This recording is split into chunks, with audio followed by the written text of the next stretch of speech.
Welcome to 40 Fit Food. My name is Oscar and this is Mimi. Hi, we're here every Tuesday to give you fitness tips and advice on how you can continue to do Kung Fu, Tai Chi, or exercise well into your 40s and beyond. Let's talk about Kung Fu, Tai Chi, your exercise, your movement routine, and maybe the frustrations that you might have had of not being able to do certain moves. Yeah, I can't really do that.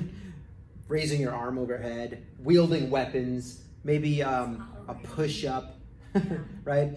Different things that you haven't been able to do and you've tried to work through it and have not succeeded. So this is talking about the importance of screening. Specifically, here at Control Your Health, we use the functional movement screen as the lens that we view all clients that come in first. And what I mean by that is, before we put someone on a specific program, a specific exercise program, we do the functional movement screen. And what the screen does is basically like a filter. You know, like if you were to take one of those rock sifters, where you just dig it into sand and you're sifting, and rocks come out, that's basically what the FMS does. I stole that from Mike Boyle, by the way. I was going to ask, where have I heard this before? It's completely not my idea of how to explain that. But you're sifting sand, and the big rocks that are left are pinpointing to where you want to go. So the movement screen consists of 7 movements, functional or foundational movements, that we should be able to do without pain. Number 1, it's screening you for pain. If it hurts, go see a professional. We're not doctors. We've mentioned this before. Yes. We can wear lab coats. But we can play one on TV. Yeah, we can wear lab coats, but we're not doctors. But so if you do these movements and they cause you pain, then you should probably get that checked out, because there may be an underlying cause for that we are not being able to fix. But just because you have pain doesn't mean you can't do Kung Fu or Tai Chi. It just means for that movement, you're not able to do that. Right. For example, one of the movements is a very simple one, which we can demo here. And so I'm gonna have, she already turned around. I'm gonna have Mimi have her feet touching, and I'm gonna make her do a bad fist, which is a big no-no in Kung Fu and Tai Chi, but have her kind of put her thumb on the inside. And then in one motion, just reach across, one hand overhead, one hand under, and see how close along her spine she is. She's pretty much like maybe 3 inches apart, which is pretty good. I'm gonna keep my hands here and have her do the other side. So here's what this shows. 1, she's symmetrical. Awesome, you can relax. Oh wait, first of all, did that cause you any pain? No. Okay, you can turn around. First, it doesn't cause her any pain. Awesome. The second thing is they were symmetrical, the distance. Third, she was less than her hand's length. I already know the length of her hand because she's my wife. Bam! No, that doesn't happen. Okay, I know the length of her hand, so I know the distance, and she was within that. This means that she's cleared for a lot of overhead movements because she has this reciprocal patterning of her arms. When it comes to Kung Fu, she's going to be able to like, boom, get her hand up. When we give her a broadsword, she's going to probably be able to flower. Yeah, it'd be kind of cool if we had a sword here, right? Yeah. So a lot of these overhead movements, if she was doing strength training exercise, push-ups, and pressing overhead, going to be cleared for all of that. If she had pain with any of that, 1, we would want to send her to a professional to get that checked out. But 2, we would know, you know what? These movements are probably not ones that you can do, so we may need to modify. That might mean instead of having your hand overhead, you just kind of put it at a different angle. So instead of completely vertical, a little bit of an incline. When it comes to the strength training, then we would know the exercises not to do.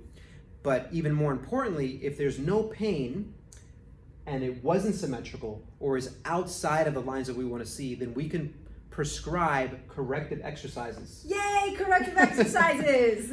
Which you could use for your warm-up throughout the day, during your rest days. And if you do that and implement those, then it will hopefully clear up that screen and allow you to do things that you haven't been able to do before.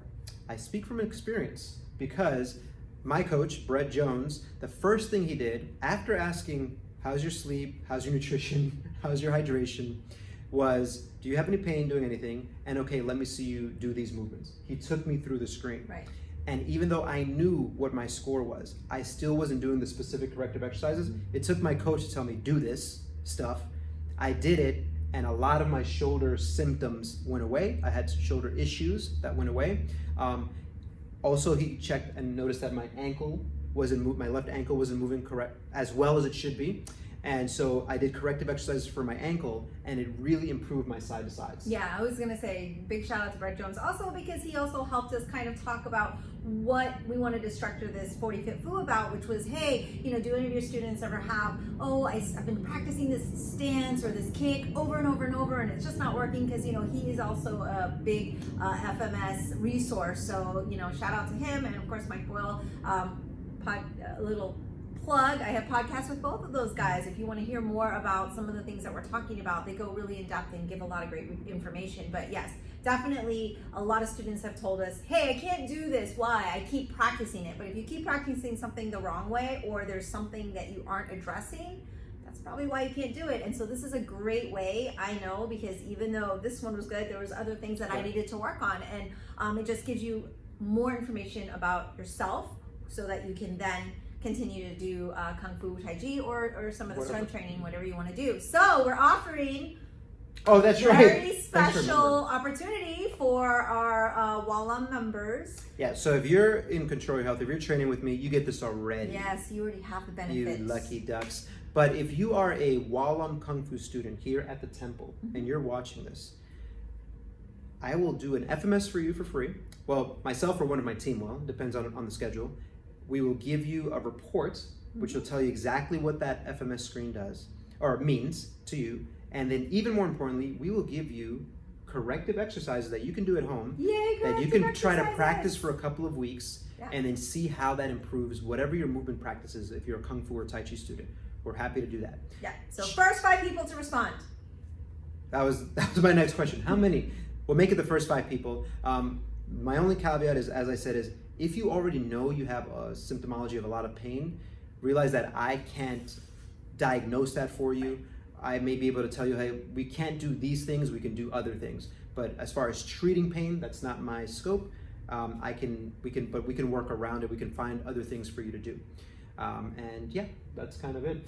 First five people. First 5 people. So you can sit here if you're watching on Facebook or Instagram, just reach out to us or email us. Reach out in whichever way. We'll have all that information in this post. Thanks for joining us. See you next Tuesday.